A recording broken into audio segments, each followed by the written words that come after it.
पूजनीय संत समाज देवी और देवता सुने समझे विचार करे और अपना कल्याण करे। सतगुरु कबीर साहब की एक भजन है, उसे सुने समझे विचार करे। मोको कहाँ ढूंढे बंदे, मैं तो तेरे पास में।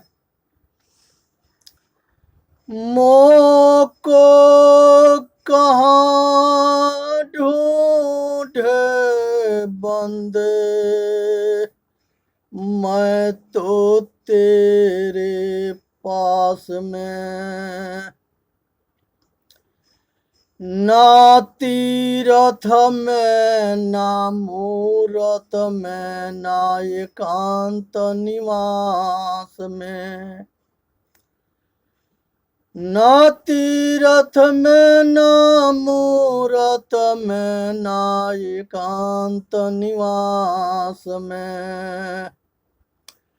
ना मंदिर में ना मस्जिद में, ना काशी कैलाश में। ना मंदिर में ना मस्जिद में, ना काशी कैलाश में। ना मैं जप में ना मैं तप में, ना मैं व्रत उपवास में। ना मैं जप में ना मैं तप में, ना मैं व्रत उपवास में। ना मैं क्रिया कर्म में रहता, नहीं योग संन्यास में। ना मैं क्रिया कर्म में रहता, ना योग संन्यास में। नहीं प्राण में नहीं पिंड में, ना ब्रह्मांड आकाश में। ना मैं ना ही प्राण में नहीं पिंड में, ना ब्रह्मांड आकाश में।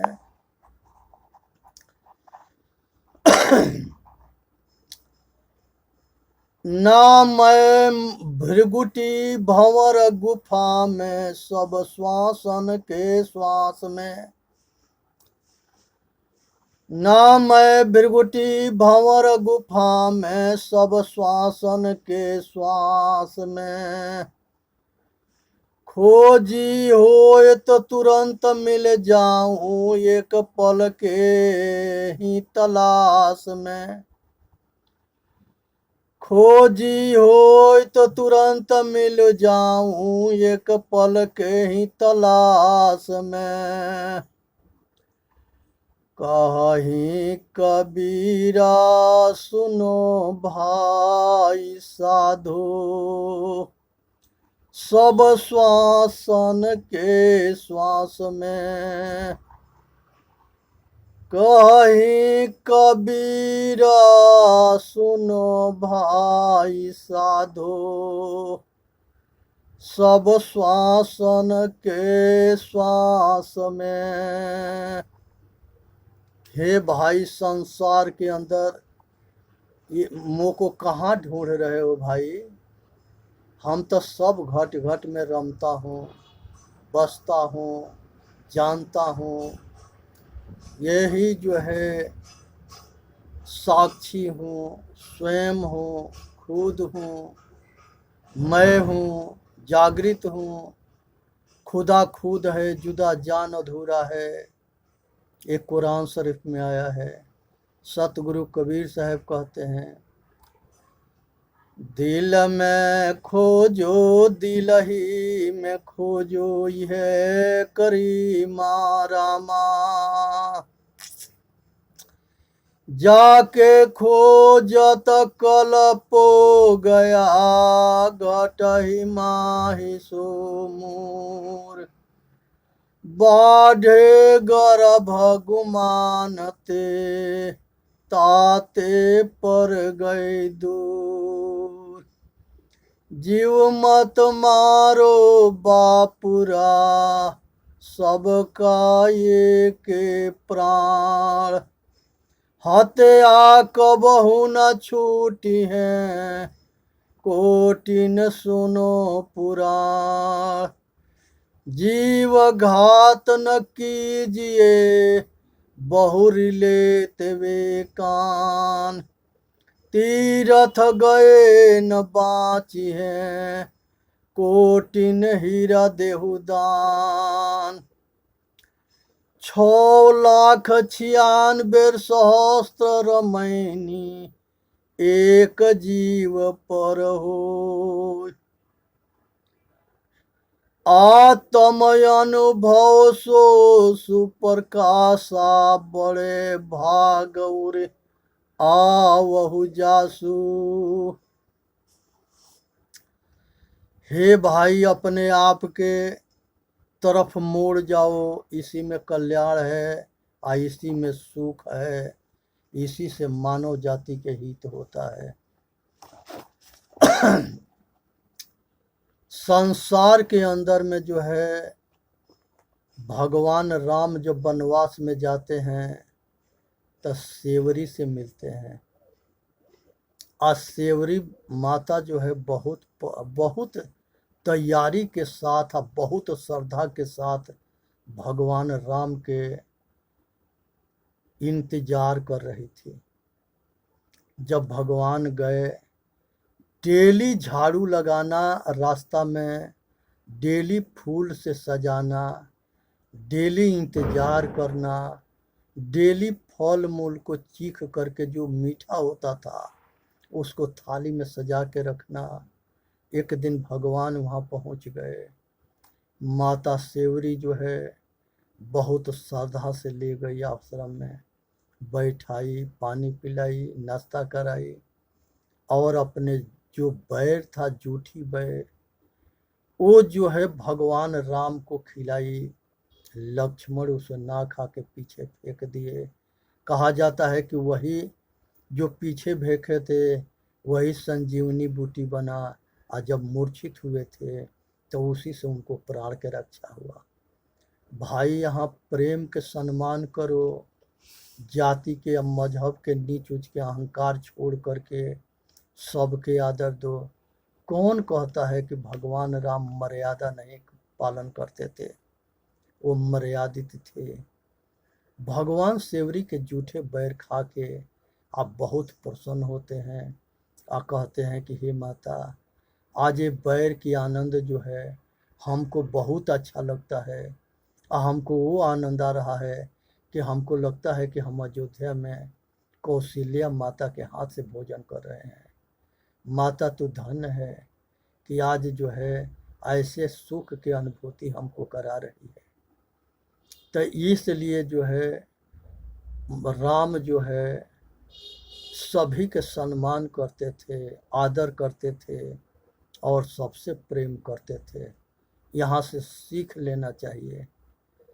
और उसके बाद वही जो रहने वाले सारे ऋषिगण अपने जाति के अहंकार में आकर के और सेवरी के त्याग कर दिए थे छोटी जाति समझ के, और सारे भगवान के वहाँ सेवरी के पास आने से सब वहाँ पर आते हैं और सब अपने गलती के एहसास करते हैं।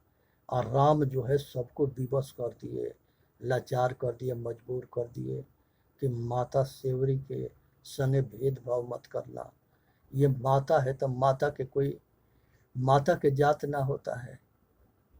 माता माता होती है, माता कभी कुमाता ना होती है। इसलिए माता के सम्मान करना। माता जगत जननी है, पालन करती है, जन्म देती है, पोषण करती है और जिंदगी भर बच्चे के अपने दिल से लगा के रखती है। माता के नेक, माता के कर्ज दुनिया में किसी ने पूरा नहीं कर सकता। ये भगवान राम कहते हैं। और सबको जो है माफ़ी मंगवाए जो अहंकारी सेवरी के त्याग किए थे, उसको जो है छोटी जाति जान करके आज जो उसको तिरस्कार किए थे, सब अपने गलती पर एहसास किए, क्षमा मांगे और फिर सब आदर देना शुरू किए। तो इसलिए मर्यादा इसका नाम है। इसी तरह से जो है श्रवण पानी भर के गंगा से लेके आ रहे थे अपने माता पिता के पिलाने के लिए। भगवान परशुराम जी जो है रास्ता में मिलते हैं। अब भगवान परशुराम के प्यास लगा था। उन्होंने श्रवण से कहते हैं कि हे भाई तू हमके पानी पिला दो। कहे कि हम पानी आपको नहीं पिला सकते। पूछे कि क्यों नहीं पिला सकते। वो कहे कि हम छोटी जाति के हैं। कहे कि तुम्हारे के छोटी किसने बनाया है। मनुष्य छोटा ना होता है, मनुष्य तो देव जोनी है, सबसे श्रेष्ठ है। तुमको छोटा किसने बना दिया। किसी ने कह दिया तू मान लिया। ऐसा नहीं होता है। मनुष्य हम सब भाई हैं, हम सब बराबर हैं। कोई छोटा ना है, कोई बड़ा ना है। भाई श्रवण तो पानी पिला। पानी पिला दिए और फिर जो है अपनी पूरी कहानी सुनाए। फिर दोबारा पानी भर करके लिए आए और परशुराम और श्रवण माता पिता के पास जाते हैं। परशुराम जी जो है श्रवण के माता पिता के पैर छू के नमस्कार किए और आशीर्वाद लिए और कहते हैं कि हे माता हे पिता आप धन्य हो कि श्रवण जैसे पुत्र पैदा हुआ है। आज आप सबके जो है सेवा कर रहा है। ये बहुत भाग्यशाली श्रवण है। आप बहुत भाग्यशाली आप दोनों हो। कौन कहता है कि कौन जन्मजात से कोई छोटा बड़ा होता है। ये मूर्खों के फूट डालने के लिए मूर्ख लोग कहते हैं। ये मूर्खों से सावधान रहनी है जो जातिवाद में दुनिया को भटकाते हैं, अटकाते हैं। संसार के अंदर ऐसे जो है मूर्ख से बच के रहने है। जन्मजात से कोई छोटा बड़ा ना होता है। शंकर भगवान के बाप के पता नहीं था तो वो छोटे हो गए। उनके माता के पता ना था। माता जो है आद्या से दिखाया गया है, लेकिन बिना माता पिता के कोई बालक ना होता है। भोले बाबा के पचभौतिक शरीर था। उनके माता पिता कोई ना कोई होगा। उसको दिखाया नहीं इसलिए कि उनका महानता कम हो जाएगा। इस तरह से जो है कुछ षड्यंत्र है। इसी तरह से जो है संसार के अंदर जो है मित्र वरुण और उर्वशी से वशिष्ठ ऋषि पैदा हुए और वशिष्ठ ऋषि उर्वशी जो है इंद्र के सभा में इंद्र के मनोरंजन कराती थी और सभी देवताओं के पास अपना आनंद लेती थी। तो उससे जो है वशिष्ठ छोटे हो गए। जन्मजात से कोई छोटा ना होता है। वशिष्ठ महान ब्रह्म ऋषि थे और वशिष्ठ जी योग वशिष्ठ महारामायण का निर्माण किए और राम चारों भाई के पूरी जिंदगी भर गुरुकुल चलाते रहे और समाज के सेवा करते रहे, आत्म ज्ञान का उपदेश देते रहे। सभी ब्यादरी सभी तरह के मनुष्य गुरुकुल में पढ़ते थे। आज जितने वशिष्ठ ऋषि के आश्रम में पढ़ने वाले थे वो सब अपने नाम के पीछे वशिष्ठ लगाते गए। विश्वामित्र के यहाँ पढ़ने वाले विश्वामित्र लगाते गए। भरद्वाज के यहाँ पढ़ने वाले भरद्वाज लगाते गए। ये जो है जमदग्नि ऋषि के गुरुकुल में पढ़ने वाले भार्गव लगाते गए। ये सभी हमारे पूर्वज थे और सभी हमारे पूर्वज ऋषि।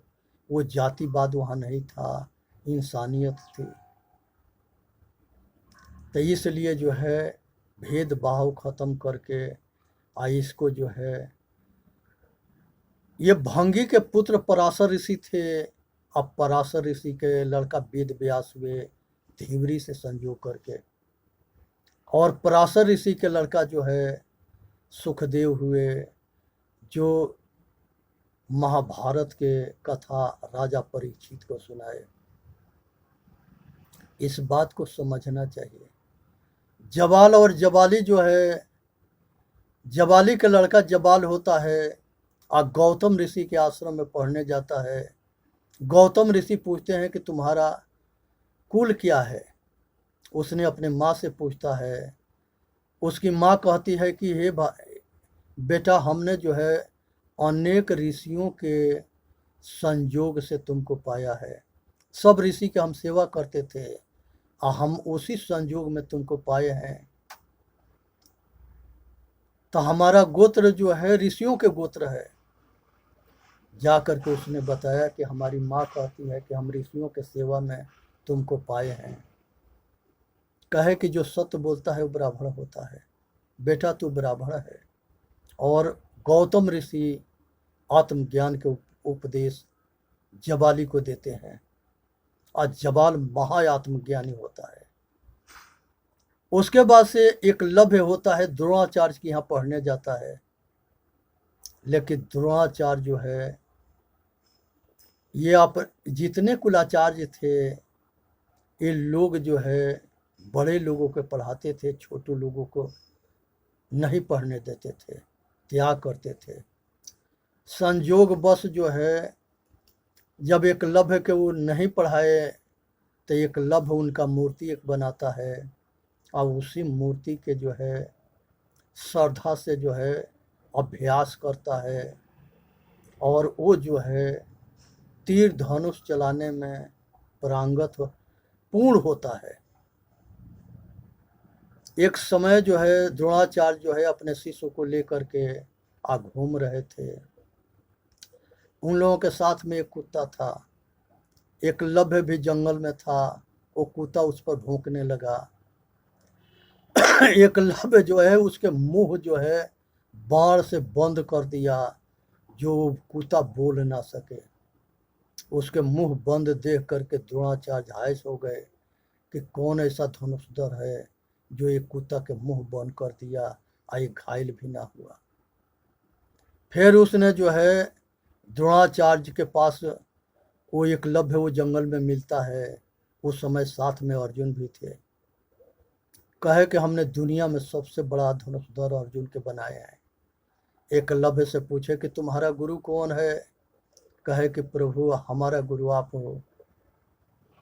कहे कि कैसे। कहे कि आप हमको जब शिक्षा ना दिए थे तो हम अपना आपके मूर्ति बना करके अभ्यास करना शुरू कर दिया और उसी अभ्यास में हम पारंगत हो गए। ये सब आपकी कृपा है। कहे कि जब हमारी मूर्ति से तुमने अभ्यास करके शिक्षा पा लिया तो गुरु दक्षिणा तो हमको ना दिया। कहा कि गुरु जी आप जो मांगोगे वो दे देंगे। ये दास के अगर जान भी मांगोगे तो ये दास आपके जान देने के लिए हाजिर है। कहे कि जान की जरूरत ना है, तुम जो है अपने दाहिना अंगूठा दे दो, जिस अंगूठा से तीर पकड़ के तुम चलाते हो।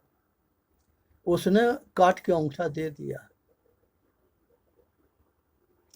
तो ये सोचने की विषय है कि शिष्य महान है कि ये द्रोणाचार्य महान है, महान एकलव्य है। लेकिन एकलव्य जो है ये धोखा को ना समझा। ये द्रोणाचार्य जो है एकलव्य से धोखा किया। ये द्रोणाचार्य को भी धोखा नहीं करना चाहिए और एकलव्य को भी अपने अंगूठा काट के नहीं देना चाहिए। धोखा को समझना चाहिए और ये धोखा से बचना चाहिए। ऐसे हमारे बहुत आचार्य हुए जो कहते थे कि औरत जो है वेद नहीं पढ़ सकती, छोटे जो है वेद नहीं पढ़ सकते, अगर वेद बोलते हैं तो जीभ काट ले, कान से सुनते हैं तो शीशा गला के उनके कान में डाल के रंगा डाल दे, और जितने छोटे हैं ये ना पूजा कर सकते हैं, ना मंदिर में जा सकते हैं, ना ये पढ़ सकते हैं। ये सारे जो है ये समाज के नाम पर कलंक थे, ये पक्षपाती थे। इसको जो है दुनिया या आचार्य करे या महान कहे, लेकिन ये दास जो है उसको अज्ञानी कहता है। गुरु जो है परमात्मा पद है, वो किसी से भेदभाव नहीं करता। उसके दिल के अंदर सबके जगह होना चाहिए। जिंगा परमात्मा के अंदर सबके प्रति जो है करुणा के भाव होता है, श्रद्धा होता है, सबके जगह होती है। कहते हैं कि दुनिया में किसी को जगह जगह नहीं मिलता है, उसके परमात्मा के गोद में जगह मिलता है। वो परमात्मा के गोद यही सतगुरु है, संत है, महापुरुष हैं, माता पिता है। यही सतगुरु, यही परमात्मा के गोद है। यहाँ पक्षपात ना होता है। इसलिए समझो, विचार करो, अपना कल्याण करो और पक्षपात से बचो। रामानंद जो है बहुत ऊंच कोट के आचार्य थे, लेकिन उन्होंने जो है रविदास के भी शिष्य बनाए, सतगुरु कबीर साहब के शिष्य बनाए, गुरुकुल चलाते थे, और ये सब उनके सानिध्य में बहुत ऊंच कोट के हैं, महान विद्वान हुए, संत हुए। रविदास के शिष्य जो है पंजाब स्टेट के गुरु नानक जी हुए, और गुरु नानक जी से 10 गुरु हुए, अब पूरा पंजाब स्टेट के दादा गुरु रविदास जी हुए। आज हम बनारस में गए थे पीछे, तो देखे थे कि वहाँ सरदारों ने वहाँ जो है इतने विशाल जो है मंदिर बनाए हैं, भंडारा चलता है, सेवा लंगर चलता है। अब बहुत विस्तार से वो कोठी बनी हुई है। इसलिए जो है पार्टी तो कभी से शुरू हुई है, पर भाई अपना कल्याण करना है। सन 80 में गए थे तो वहाँ पर झोपड़ी था। आयब हम गए थे तो यहाँ पर जो है विशाल जो है वहाँ व्यवस्था है। तो इसलिए ये चीज़ को समझना है, बूझना है। आदमी जो है, एक जो है रत्नाकर डाकू थे, वो रत्नाकर डाकू जो है वाल्मीकि के सानिध्य में आकर के, और वाल्मीकि के सानिध्य में आकर के, और वो जो है महान हुए।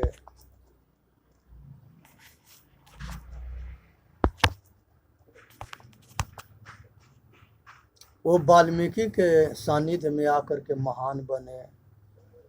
और बुद्ध भगवान जो है, उनकी कहानी इस तरह से है कि बुद्ध भगवान जा रहे थे तो ये रत्नाकर डाकू जो है लूटता था, अंगुरी काट लेता था, अल्लू के मारता पीटता था।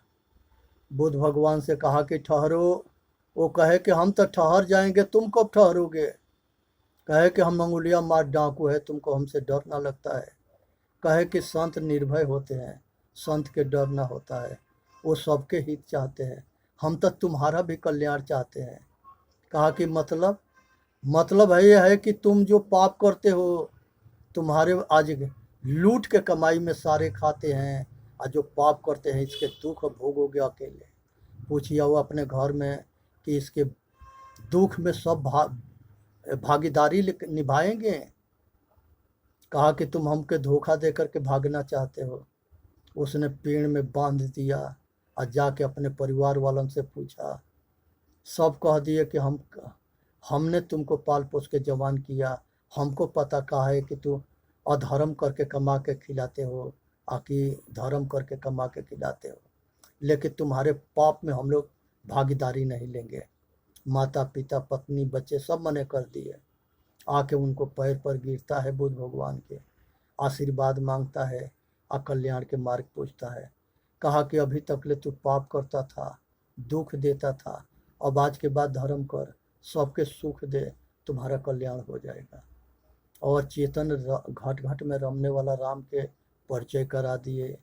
और वो वाल्मीकि जो है, ये रत्नाकर डाकू जो है ब्रह्म ऋषि वाल्मीकि हुए। सीता लोक उसके उन्हीं के आश्रम में जन्म देती है, और वही पालन पोषण होता है, और वही वाल्मीकि रामायण की रचना करते हैं।